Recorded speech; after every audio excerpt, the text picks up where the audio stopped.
Global Television Network.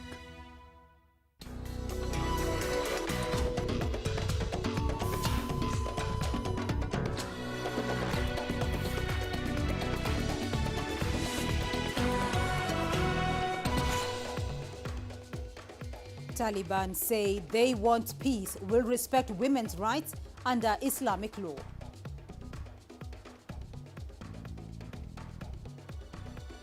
Ethiopia's Prime Minister Abiy Ahmed meets Eritrean President Afewerki.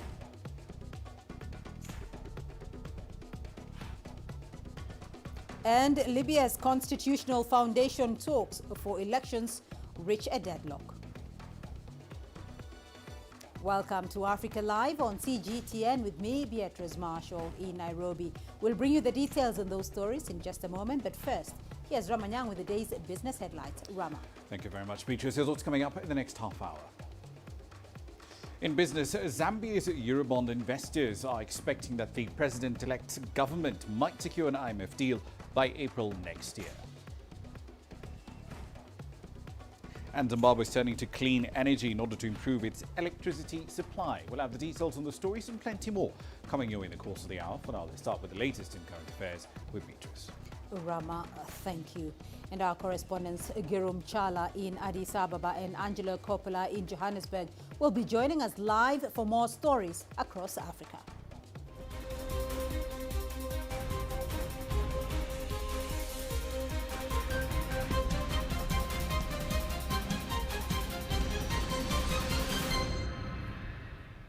But first, we begin in Afghanistan, where the Taliban have held a press conference in Kabul.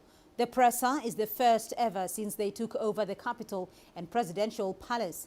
In their statement, the Taliban said they wanted peaceful relations with other countries. They also pledged to respect women's rights in accordance with Islamic law. The group has also granted amnesty to former soldiers and government leaders backed by the West. They have also assured the media of their freedom and encouraged journalists to ensure independent reporting. The presser took place after the United States evacuated its diplomats and citizens. Taliban fighters have been roaming around Kabul after taking over the capital. They have promised to maintain discipline and ensure security in the Afghan capital. The group earlier announced a general amnesty, urging people to go about their business as usual and calling for government employees to return to work. They say a decision will be announced soon on who will lead the Taliban in Afghanistan. Meanwhile, evacuation flights have resumed after chaos from the previous day suspended operations at Kabul airport. Our freelance journalist Zemarlai Abbasin tells us more. The Taliban are trying to make sure among the people that there would be no problem, there would be no threats to their life, and they can live their life normally. The Taliban are appearing in local televisions, and their representative from the Taliban political office, Mullah Muttaqi, is here in Kabul, and he has already engaged with previous President Hamid Karzai, High Peace Reconciliation Chief Dr. Abdullah, and Hizb Islami leader Gulbuddin Hekmatyar. These are the elite of the Afghanistan political stage, those recently who have announced a new council who will be engaged politically with the Taliban leadership and to make a deal and a new government which was a part of the US Taliban deal and still remain very important. Though the fate of former President Ashraf Ghani is unclear. Some say he is in Tajikistan, some others say he is in another country, but it's not clear yet. He had a statement which is now a justification, but it sparked angers all over Afghanistan, even the very closest and his team and his cabinet member, and they claim him and call him as a traitor. Now it's all about preparation to a new administration, which is very important for the country's economy, the country's interactions with region and the world, and that recognition which Taliban lacked during their regime before 2001. Uganda will take in 2,000 Afghan refugees fleeing the crisis in their country. Refugees Minister Esther Anyankun says President Yoweri Museveni has agreed to take in the refugees at the request of the United States. This follows the weekend's fighting, lightning Taliban takeover and collapse of the federal authorities. The first group of around 500 Afghans are expected to land at Entebbe International Airport in a few hours' time. Anyankun added that the arrivals would be tested for COVID and go into quarantine. All logistics and costs will be handled by the U.S. government. When they land, Uganda will become the first African country to take the people fleeing the current crisis in Afghanistan. Well, I'm now joined by Esther Anyankun Davinia, Uganda's State Minister for Relief, Disaster Preparedness and Refugees in Kampala in Uganda. Honorable Davinia Anyankun, thank you very much for joining us on the program. There are conflicting reports about Uganda hosting refugees who have fled Afghanistan. What is the official position of Uganda on that? Thank you very much. The Minister of Foreign Affairs has issued a statement this evening, and that is the authoritative position of the government of Uganda. Upon receipt of the request from the government of the United States for assistance towards the hosting some of these affected persons, and because Uganda long-standing history and tradition of hosting the refugees as of other persons. Indeed, His Excellency, the President expressed Uganda's readiness to provide assistance, including temporary hosting of some of these affected persons. Although discussions are still ongoing at the moment, Minister of Foreign Affairs will continue to provide updates as the situation develops and final decisions will be reached. So how many refugees, Honorable Minister, are you expecting, and when do you think they will be arriving in Uganda? We shall be expecting 2,000 refugees, and I think they'll be coming in shifts. At the moment, we have not yet received them, and I know because of the unstructured kind of evacuation, we have not yet got the communication when they're arriving here, but we are on standby and ready to receive them. So Uganda has a history of hosting refugees generally, but how well is Uganda prepared now to host the Afghan refugees?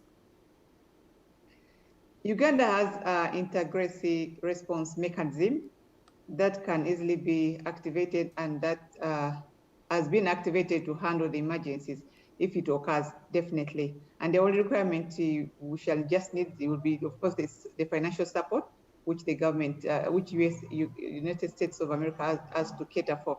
And we have the technical and the human resource capacity as Uganda. So we have been dealing with several emergencies, and this can easily also be dealt with. Esther Anyankun, Uganda State Minister for Relief, Disaster Preparedness and Refugees, joining us from Kampala in Uganda. Thank you. Ethiopia's Prime Minister Abiy Ahmed is in neighboring Eritrea. Prime Minister Abiy is meeting Eritrean President Isaias Afewerki in Asmara. On the agenda is the Tigray War. The Horn of Africa leaders are also to speak with U.S. envoy Jeffrey Feltman. And according to the U.S. State Department, Feltman is expected to present the U.S. proposal for peace, stability and prosperity in the region. Prime Minister Abiy's visit will also include a trip to the refurbished Assab port in Eritrea's southeast. Let's cross over to CGTN's Girum Chala. He's in Addis Ababa for us, joining us live from there.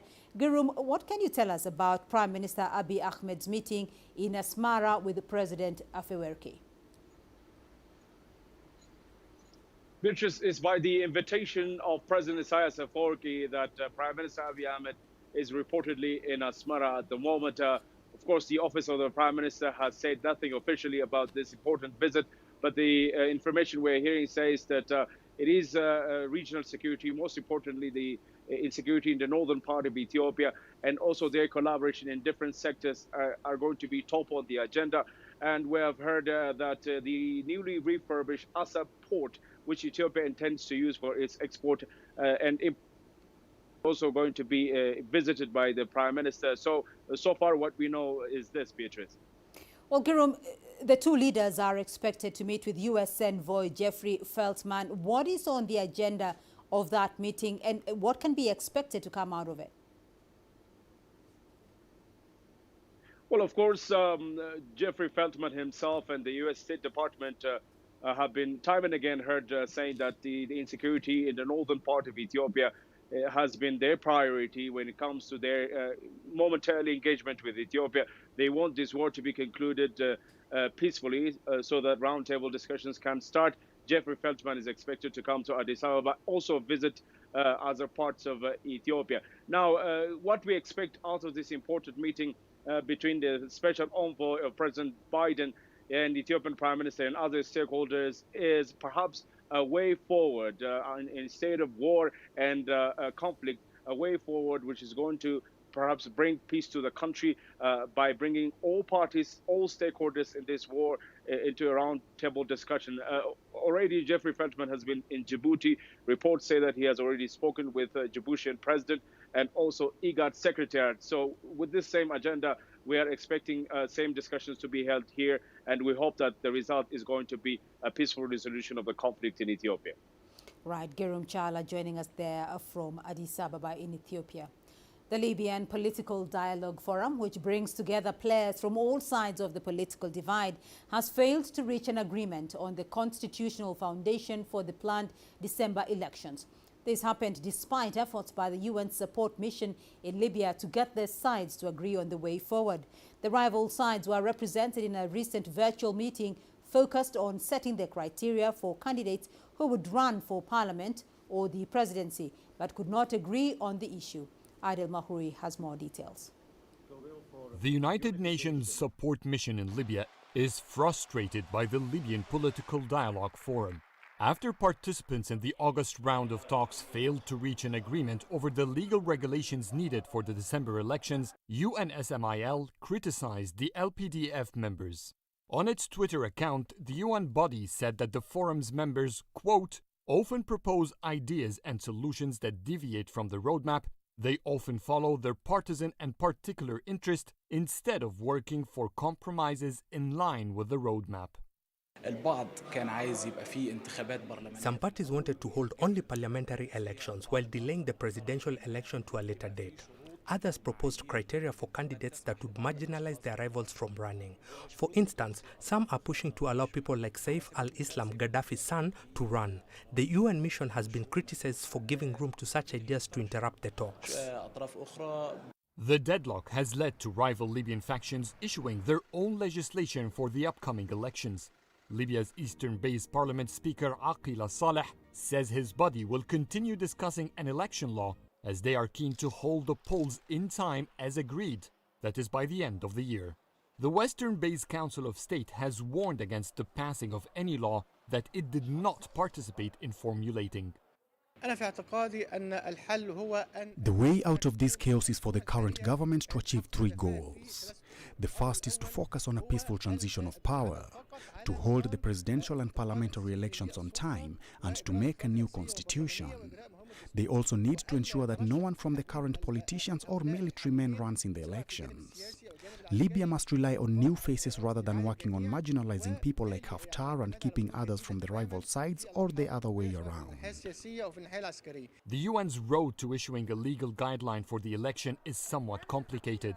3 Libyan committees are involved in the process. One of them includes both the Parliament and Council of State, two bodies that clearly do not trust each other. In addition, there are legal and consultative committees. To hold the elections on time, Libyans must agree on the constitutional foundation for the voting process while giving enough time for candidates to apply and campaign. The unity government also needs time to prepare for the voting process accordingly.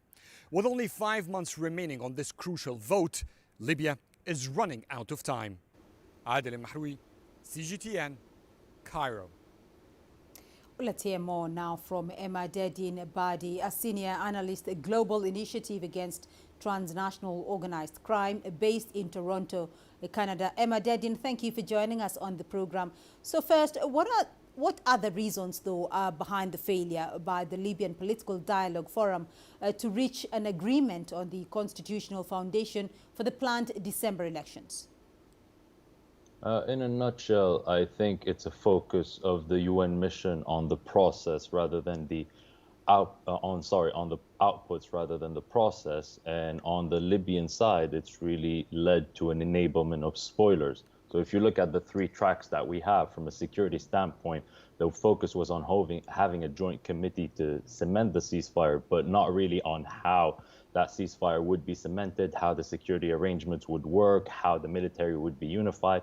From an economic standpoint, same thing. There's an acknowledgement that Libya's economy needs to be overhauled, but no really focus on how that should be done, and most importantly, how the former dynamics that led to the war are not allowed to be replicated once more. And from a political standpoint, it's really the same thing. So there's been no clear political compact nor clear enforcement mechanisms on the enforcement of the LPDF roadmap.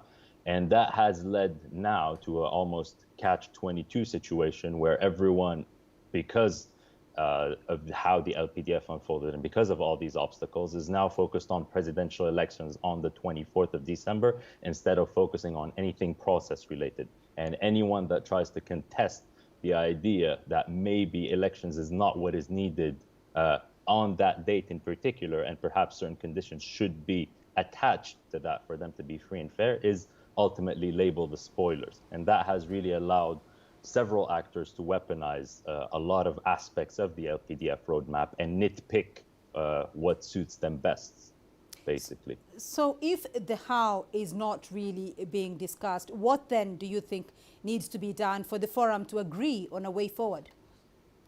At the moment, there are effectively two sides. One side, which is Haftar, which is weaponizing the date of the elections, and his allies are really essentially creating a dynamic whereby he'd be allowed to run regardless of what his past role as a proven spoiler has been. And then on the anti-Haftar side, the actors that are arguing essentially against him are leveraging some of the most important issues of state building in an attempt to sideline him. So they're actually arguing about the constitutional aspect of things, arguing that the military should be unified, arguing that reconciliation should be prioritized, which are all genuine issues, but it's just that their relevance is diluted by them only utilizing these issues in order to sideline him as a persona. So they're effectively not prioritizing those in reality, but merely using them as tools to perpetuate the status quo. So if the deadlock is to be broken, these two kind of coalitions effectively need to be sidelined, or international pressure needs to be exerted upon them. All right, Imadedin Badi joining us there via Zoom. Thank you. Soldiers are to spend another month on the streets of South Africa after the widespread unrest and looting that followed ex-President Jacob Zuma's jailing in July. In response to the violence, 25,000 troops were deployed, the biggest number since the end of white minority rule in 1994. Their numbers will now be scaled down, with 10,000 troops remaining on the streets until mid-September. President Ramaphosa says this month-long extension will cost $17 million. Ramaphosa says the South African National Defence Force will work with the police across the country to prevent and combat crime, as well as preserve law and order. Well, let's cross over to CGTN's Angelo Coppola, joining us live from Johannesburg. Angelo, why has the president extended the army's presence on South Africa's streets? Well, an analyst tells me that Ramaphosa didn't make the decision on his own. In fact, that would have been defined by discussions at the National Joint Operational and Intelligence Structure, or NAC joints. And here it would specifically have been advice from the South African Police Services and the State Security Agency. But there is speculation that the police and the security agency are being overly cautious after being proverbially caught with their pants down the first time round when looters and arsonists went on the rampage in KwaZulu-Natal and Gauteng. So that would explain, says the analyst, the deployment of troops to the South African Broadcasting Corporation, for example, in Johannesburg.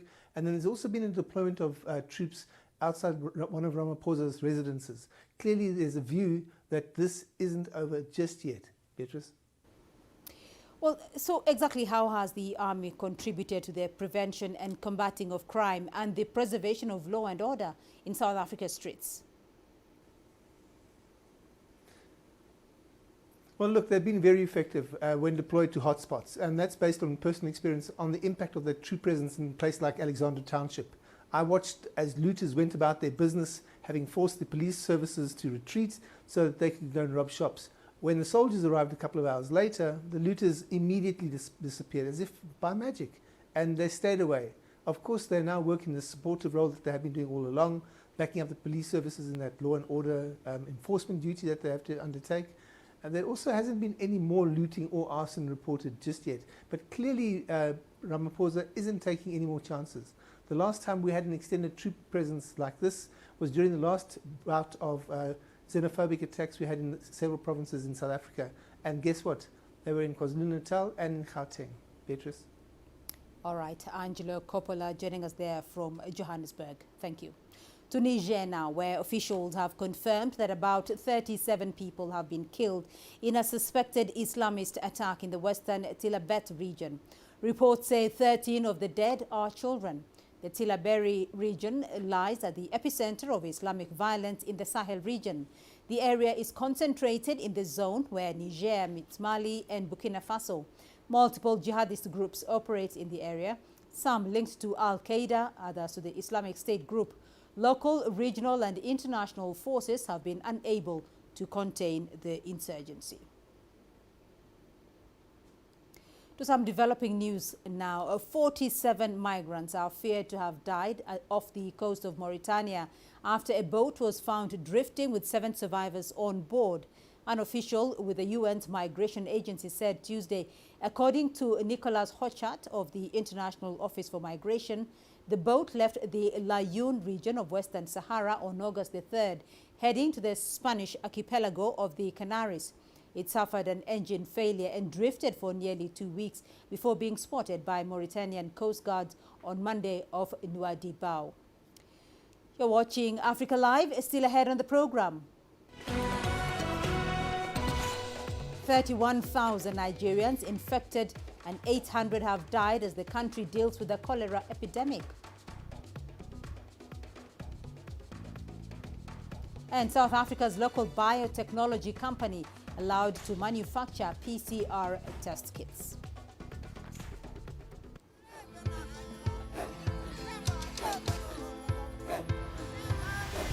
Africa is a continent of diversity, with varied climate and enchanting geography, and a people so distinct, but with a shared enduring spirit. We are at the heart of the continent to bring you the untold stories. Let's have a look. We celebrate Africa as it shapes its own destiny. Tunis, Cairo, Juba, Johannesburg, Ethiopia, Tanzania. Africa Live. Find your voice.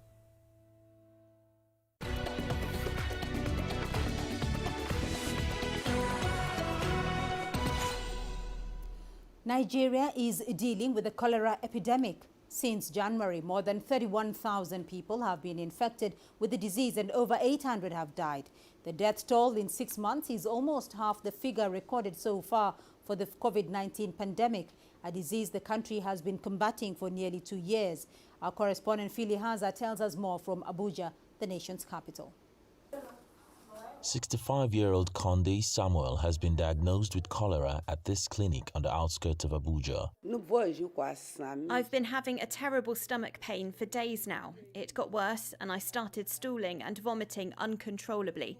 That's why I rushed to the hospital and the doctor confirmed I have cholera. Cholera is a disease that spreads in contaminated water or food and can lead to death if not properly treated. Several hospitals across Nigeria are being overwhelmed with a monthly average of over 5,000 cases of cholera recorded by Nigeria's Center for Disease Control. There have been more than 800 deaths since the start of the year. If you check our bed capacity, we have about 20 bed capacities. But at a stage, we used to have up to 12 at a time. So only 8 of the bed you have for other ailments. In a day, you have like 10 patients just for this particular hospital.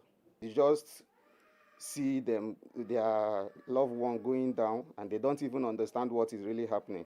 Cholera cases often occur in rural areas where there is lack of proper sanitation, hygiene, and many people cannot get safe drinking water. A non-governmental organization has gathered residents of one of such communities in Abuja as a way to help curb the spread. We are here to conduct a door-to-door campaign to sensitize the residents of this community about the dangers of cholera, and at the same time to advocate for personal hygiene and environmental sanitation. So we are progressing, and the people are cooperating, considering the fact that it is killing already, and our hospitals are already saturated with cases of cholera. The residents are taught how to keep their environment clean. Nigeria is deploying huge resources to combat the pandemic, and this has taken a toll on its healthcare system. But with more efforts like this, particularly in rural areas, the aim is that the cholera epidemic can be defeated soon. The Nigerian government is also partnering with organizations like UNICEF to promote chlorination of water among affected communities. And so far, about 4.5 million people in Borno, Adamawa, and Yobe states in northern Nigeria have benefited from it. Officials hope these efforts will see fewer people needing hospital treatment like Conde. Phil Ihaza, CGTN, Abuja. The South African Health Products Regulatory Authority has authorized local biotechnology company Cape Bio to manufacture rapid COVID-19 PCR test kits. Angelo Coppola has the story. In a first for the continent, Cape Bio worked with the Council for Scientific and Industrial Research to develop the last component it needed to develop the test. We then partnered with the CSIR to develop a local product, one such enzyme that we needed. And we worked with CSIR basically to make that enzyme, and we managed to mix it with our other reagents and make sure that we have a complete set of a diagnostic tool for COVID-19. One of the drawbacks of the current batch of foreign-sourced PCR tests is that they need to be kept cold using dry ice. These products are made from, are sourced from Africa, from African metagenomes, so they are quite unique. So you don't have enzymes like these in the world that are so stable even at higher temperatures. So in terms of very cold chain requirements, we can distribute our products very easily across the globe. The company moved to bigger premises in June 2020 while getting ready for full production, which it has now reached, as it manufactures 5,000 kits a day, with each kit providing 1,000 tests. The first batch of test kits will be shipped within South Africa at the end of August. We already had about 2 distributors. One showed an interest to distribute our products in SADC region, but we're also looking at other partners that we can have in other regions in Africa. This is great news for the country and for the continent because it means that tests will be available and at affordable prices. I'm Angelo Coppola for CGTN in Johannesburg, South Africa. To Zimbabwe now, where the government has ordered the temporary closure of fitness centers and gyms to curb the spread of COVID-19. This development has, however, failed to dampen fitness enthusiasts' determination to keep fit, even amid the odds surrounding the pandemic, as they resort to improvisation outside the walls of their usual gyms. CGTN's Noel Mwakugo reports. After the government ordered the temporary closure of all fitness centers, there's little going on in many gyms across Zimbabwe. But for many fitness enthusiasts, the desire to keep fit and healthy has not reduced since then.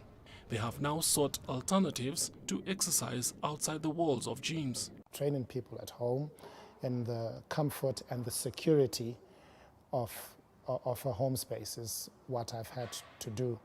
It's different in that, of course, you're going into a space where you might not have the entirety of gym equipment, but you have to improvise, and your skills and experience as a personal trainer has to come into effect. For those who cannot afford having personal trainers at home, the open spaces have allowed them to exercise and keep fit. It depends on your determination, what you want to be and where you're going. You don't need a gym to be a good boxer or a good fighter or someone who wants to train. It's what you believe in that really makes you who you are. The COVID-19 pandemic has compelled fitness enthusiasts to improvise. It has also affected the livelihoods of those who earn a living from gyms and fitness centers. Gyms have employees, from cleaning staff to instructors to personal trainers to the gym owners themselves. It's been a lull in business. Zimbabwe's government is urging its citizens to continue observing COVID-19 prevention measures such as masking up, social distancing, and getting vaccinated so that the country can return to normalcy. Noel Mokugu, CGTN. And let's now go to Ramanyang for a look at the latest business news. Rama. Thank you very much, Beatrice. Here's what's coming up in business. In business, Zambian Eurobond investors are forecasting that the president-elect will secure an IMF deal by April. And Zimbabwe is turning to clean energy generation in order to boost domestic power supplies.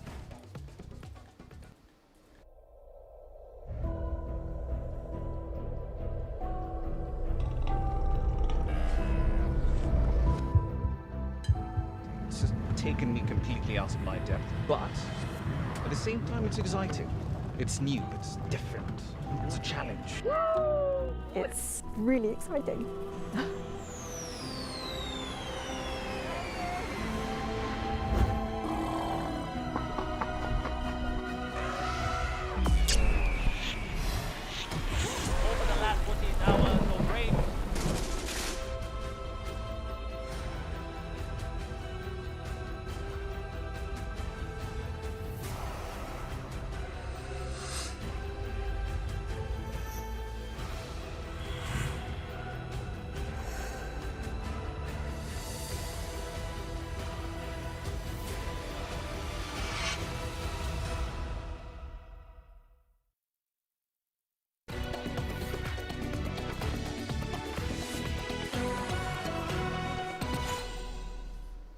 Welcome back to the program. Let's start in Zambia. Analysts expect that the landslide victory of the president-elect there, Hakainde Hichilema, will help him to make good on his promise to secure a much-needed deal with the International Monetary Fund to reduce the country's debt load, but also boost economic growth in Africa's second-largest copper producer.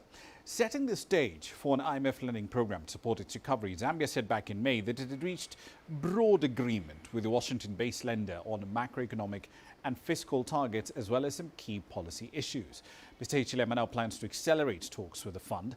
After his shock landslide victory on Monday, Zambia's Eurobonds surged the most in more than a year. The 2024 and the 2027 bonds added more than 8 cents to the dollar to trade at about 76.1 cents and 75.1 cents, respectively. Zambia's currency, that's the kwacha, also strengthened by as much as 1.7%, close to an 11-month peak hit in July.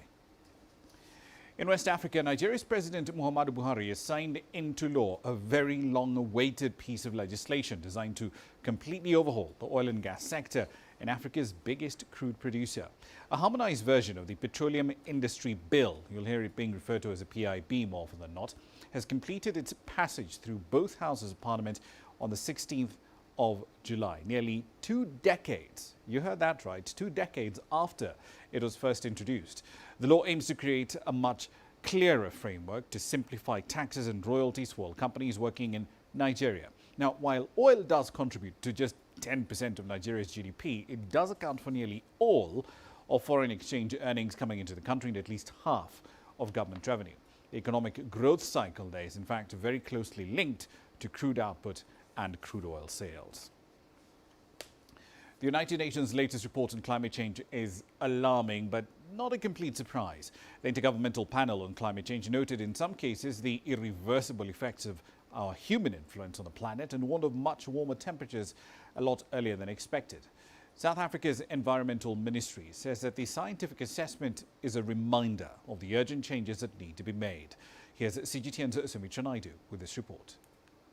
According to the UN's Intergovernmental Panel on Climate Change, prolonged droughts, especially in southern Africa, will become more frequent in the coming years. This information reinforces existing scientific evidence that our region is likely to become drier and reductions in rainfall can already be detected. The report states that droughts will become more frequent at a 1.5 degree and more so as the level of global warming increases. The report, which took 7 years to compile, will be finalized in 2022. The ongoing changes in weather patterns presented challenges, but also highlighted that the impact of global warming is already being felt across various regions. We know from, and it's not anecdotal evidence, we know from concrete evidence that the farming sector has actually been aware of these shifts in weather and certainly have been investing in meteorological studies in weather, more predictable weather, understanding weather patterns in a more predictable way, and investing in cover farming. That never used to be there 15, 20 years ago. They are definitely experiencing climate variability. Last year, South Africa again declared a state of disaster over prolonged drought in the Cape provinces. The country's rainfall averages at just 814 millimeters, less than half the global average. In Southern Africa, we have had long experience and many years of experience of droughts, which the report argues will increase in some parts of the world. And there's also stronger chances of cyclones, hurricanes, and so on. But in Southern Africa, we've seen episodes of that around Mozambique. Financing green projects to help limit carbon emissions remains one of the biggest challenges facing African countries. South Africa in particular has to move away from fossil fuels, but is dependent on Eskom, which uses coal to supply over 90% of electricity in the country. South Africa is hoping to address some of these and other challenges in November at COP26 in Glasgow. South Africa supports the common position of the African group of negotiators ahead of COP26, that ambition and climate action need to be dramatically increased. It is urgent that developed countries honor their obligations to provide financial support to developing countries who already face the impacts of climate change. South Africa is pushing ahead with its climate plans. A presidential climate change commission has been established to oversee initiatives and projects that will help the country adapt to global warming and prevent further harm. Sumitra Naidu, CGTN, Johannesburg, South Africa. On to Zimbabwe. The country has been struggling with prolonged power outages as demand for electricity outweighs the internal power generation capacity available. Now, though, the government has embarked on scaling up solar projects aimed at increasing the available generation capacity. CGTN's Wilkis Tanyabwa has that report. Zimbabwean authorities recently approved 39 solar power projects to aid in plugging the electricity deficit that has led to power outages. The government, in partnership with Chinese construction firm Sinohydro, has completed the Centragrid power project. It's on 120 hectares of land and is expected to inject 25 megawatts into the national grid. There's an enabling framework here. The government has opened up this space to private sector developers and investors to participate. We have received support from local institutional investors for expansion. The government itself has said we need at least 2,000 megawatts additional capacity from PV solar, from wind, small hydros to be able to meet our objectives. Centragrid is among the 39 solar power projects that were approved by the government to tackle the electricity disruption. Despite the strides it has made, the project is grappling with challenges. Every country, for it to develop renewable energy, you cannot just depend on the domestic market. There isn't enough depth. There's need for foreign financing support. And we need to improve on our access to foreign currency, either through the auction or opening up the sector to make it easy for foreign investors to bring money into the country and be able to repatriate interest payments and dividends and things like that. That is still a challenge. This is why you see that everybody is only depending on domestic financing, which has its own limitations. Centragrid currently produces 2.5 megawatts from this single unit. This is estimated to provide power to approximately 1,000 houses. Plans by the government to scale up electricity output are on course, and a projected capital input of around $30 million will be channeled towards those ventures. Wilkis Anyabwa, CGTN. Away from the continent now, the Delta variant of COVID-19 is hampering the pace of the U.S. economic recovery, as seen from growing signs like event cancellations and some rather erratic consumer behavior. Some events like the New York International Auto Show, for example, those have been cancelled due to concerns about a surge in cases. In the meantime, companies like Google, Amazon, BlackRock, they've all cancelled return to work plans. Economists and policymakers are very closely watching a mix of anecdotal and high-frequency data for signs of the negative impact. Across the Pacific, data from China's National Statistics Bureau shows the country's economy is maintaining a steady recovery from the pandemic. Fixed asset investment was up over 10% year-on-year to more than $4.6 trillion in the first 7 months of the year. Manufacturing investment is the main driver of the recovery, went up by nearly 17% in the same period, with an average growth of 3.1% on a two-year basis. Now, tightening house purchase policies did lead to a fall in the growth rate of commercial housing prices on a monthly and a yearly basis in 70 large and medium-sized cities across China.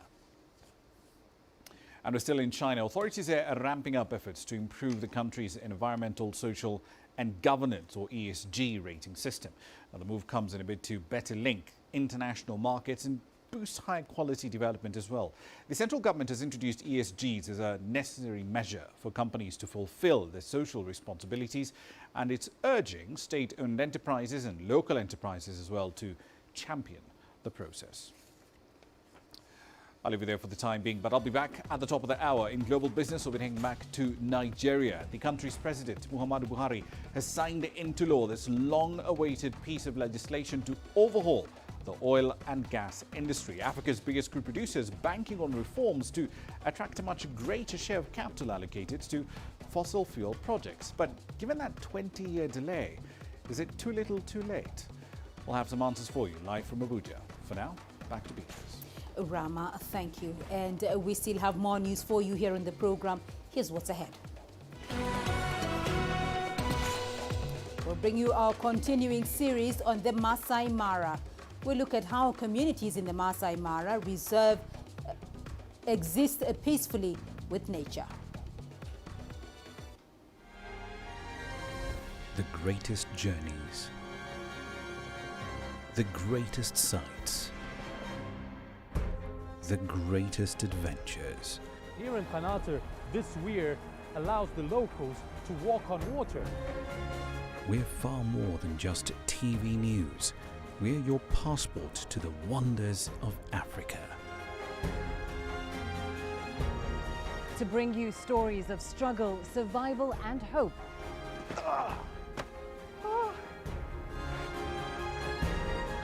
So let's explore.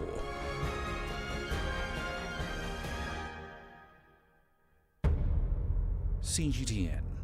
See the difference.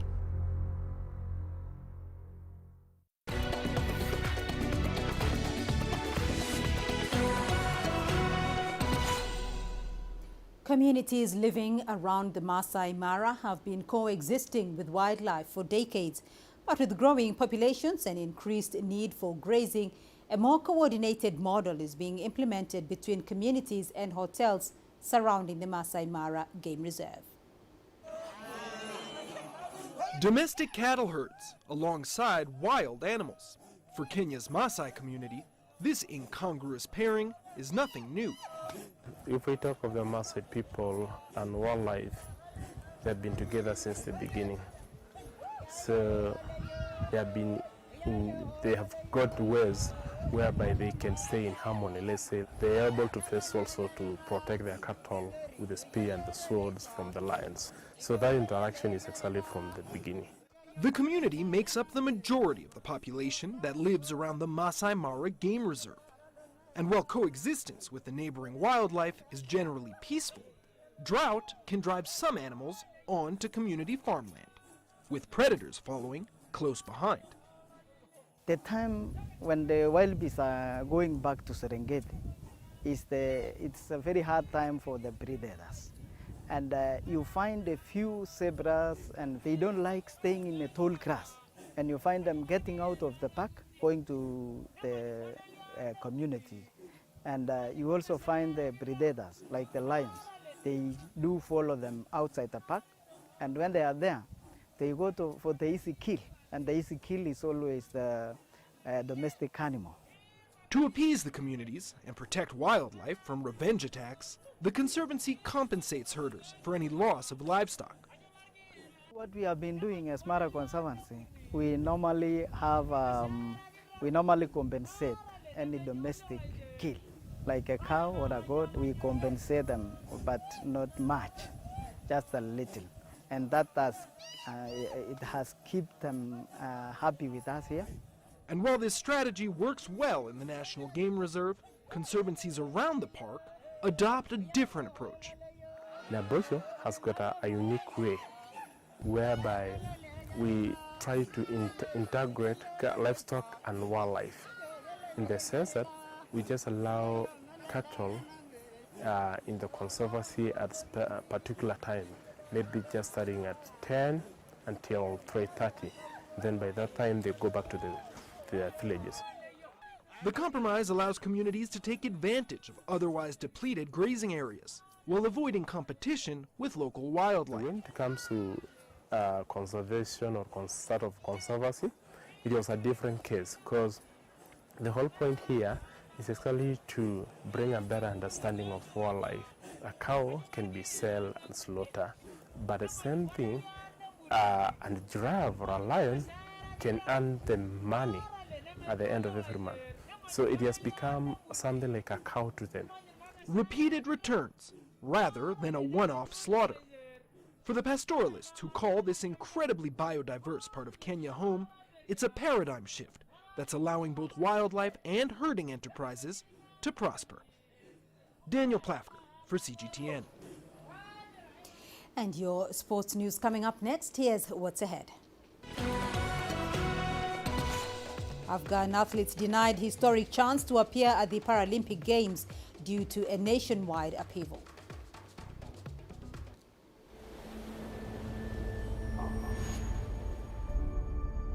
How would you create your legend? On the fields,